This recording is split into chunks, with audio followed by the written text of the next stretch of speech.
All right, welcome to the Explainer. Today we've got a really cool logical puzzle, one that comes to us from the ancient world. And it all kicks off with what sounds like a super simple question about cooking a steak. But as you'll see, the answer, well, it opens up a whole way of thinking that is surprisingly relevant to our lives today. So, this isn't just about getting the perfect medium rare. For ancient Jewish sages, this was a huge legal question. See, on the Sabbath, or Shabbat, all forms of work are forbidden. And cooking? Yep, that's definitely work. But think about it. At what exact moment does that raw piece of meat become cooked? It's way trickier than you'd think. Okay, so let's get into it. The Talmud, which is the central text of rabbinic Judaism, tackles this exact problem head-on. They use a case study, basically. Someone puts meat on hot coals, and the big question they're trying to answer is, what's the one action, the single moment that makes you legally responsible for the work of cooking? So the first answer we get is from a sage named Rabbi Yohanan. And he says, you know what? Just putting the meat on the fire, that's not it. That's not the act of cooking. The real, definitive moment, the one you're on the hook for, is when you turn it over. So why? Why is turning the meat the key? Well, to get his logic, you need to know this one crucial term. It's called mashal ben derosai. Basically, it's the absolute minimum standard for something to be considered cooked. The name comes from some ancient bandit who apparently ate his food super rare, like maybe a third of the way cooked. It's edible, but just barely, and that becomes the legal finish line. Okay, so here's the deal.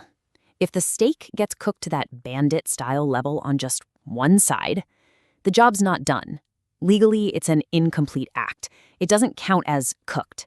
But the second you turn it over and the other side hits that same one-third cooked mark, boom, you've just completed the work of cooking. Seems pretty straightforward, right? Of course, it's about to get a whole lot more complicated. Because just when you think you've got it figured out, another brilliant rabbi named Rava steps into the ring, and he just completely changes the game. He basically says, forget about cooking both sides of the steak. You're looking at this all wrong.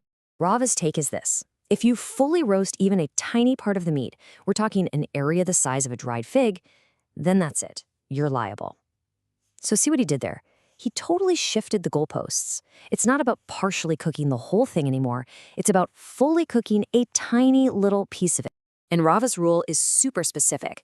The area has to be about the size of a fig. It has to be completely cooked through, and this is the real kicker, it has to be in one single unbroken spot. All of a sudden, it's not about how much is cooked, but where it's cooked. The location is now everything. Okay, but think about that. If one fig-sized spot counts, but maybe two separate half-fig-sized spots don't, what's the logic there? It seems kind of weird, right? Well, to explain this, the rabbis do something amazing. They make this completely unexpected pivot to a totally different kind of work. Yeah, you heard me. To figure out why one roasted spot is a big deal, but several smaller ones might not be, they bring up a totally different law about drilling holes on Shabbat. It's a classic move. They're using a case they already understand to try and make sense of this new, tricky one. So here's the parallel they're drawing. If you're on the hook for roasting one continuous fig-sized spot, but not for roasting the same total amount in 2 or 3 little spots, does that same logic apply to drilling? I mean, are you liable for drilling one tiny hole, but not 2 or 3 even tinier ones? The logic starts to feel a little shaky, doesn't it? The way the rabbis solve this is brilliant. They ask a simple question. What good is one tiny little hole? What purpose could it possibly serve? And they come up with an answer. A single, tiny hole could be considered a complete act of work because it's just the right size for the tooth of an ancient key. It has a specific, useful purpose, all by itself. But wait, they're not done. They explore another angle. What if Rava actually meant that you are liable for roasting in 2 or 3 separate spots? So then, how does the drilling analogy work? Well, in that case, maybe you're liable for making several small holes because they have the potential to be connected, to be joined up to make one bigger, more useful hole. So you see what's happening here? The whole point of this detour into drilling holes is to figure out the logic and then bring that logic all the way back to our original steak problem. The analogy isn't just some random tangent. It's the very tool they're using to unearth a deeper principle. And honestly, this is just a beautiful illustration of the Talmud's method of thinking. It's a 4-step process, really. 1, you pose a problem, like roasting meat. 2, you find an analogy, something you already did, like drilling a hole. 3, you use that analogy to clarify the underlying principle, like when is an act really complete? And 4, you apply that principle back to your original problem. It's such a powerful way to think. Okay, so what is the big, profound idea at the very heart of all this? What's the thread that connects a half-cooked steak to a tiny drilled hole? Well, the truth is, this debate was never really about steaks or drills. I mean, not at its core. It was all a deep dive into a much bigger, much more fundamental question. When does a bunch of small, maybe even insignificant actions combine to become one single, meaningful, complete act? And from that whole drilling analogy, we get 2 really clear principles for what it takes to make an act complete. First, it could produce a single, useful result all by itself. Think of that one perfect keyhole.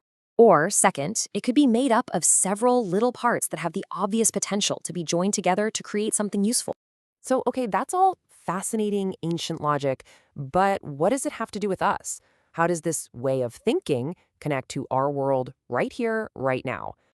This is why this whole thing is so cool.